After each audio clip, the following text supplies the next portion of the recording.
ప్రయాసము తర్వాత అయిన ఆ రెక్కలు మరి ఎన్నో బొద్దింకలు, ఎన్నో బొంత పురుగులు బటర్ఫ్లైలు కాలేకపోయినాయి. కానీ ఆయన బటర్ఫ్లైలు మాత్రము చివరికి చనిపోయిన తర్వాత ఆ రెక్కలు మాత్రం ఎప్పటికీ ఉంటాయంటండి. మీరు కావాలంటే చాలామంది బుక్స్లో పెట్టుకొని ఉంటారు, లేకపోతే ప్రిజర్వ్ చేస్తారు. కొన్ని స్టేట్స్లో అయితే అవైతే ఫ్రేమ్ లాగా పెట్టి లక్షలకి కోట్లకి అమ్ముతారంటండి. మరి అలాంటి గొప్ప నిత్య జీవం ఆ రెక్కలకి వస్తుందండి. అంత గొప్ప జీవిత విధానమైన సైకిల్ని మరి దేవుడు ఒక బొద్దింకకి, ఒక బొంత పురుగు ఇచ్చాడండి.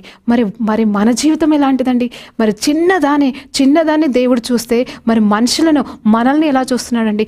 వాటినైతే నోటితో తయారు చేశాడు, మననైతే ఇంకా చేత్తో తయారు చేశాడు. మరి ఆయన జీవాన్ని ఇవ్వడానికి మన కోసం వచ్చాడు. మరి అలాంటి జీవాన్ని, అలాంటి బటర్ఫ్లై లాంటి కలర్ఫుల్ జీవితాన్ని, అలాంటి ఒకవేళ మనము మరణించిన తర్వాత కూడా నిత్య జీవాన్ని, ఎల్లప్పుడూ ఉండే జీవాన్ని మనకి ఇవ్వాలని కోరుకుంటున్న యేసు ప్రభు కొరకు మనం జీవించవలసిన అవసరం ఎంత ఉందండి. మరి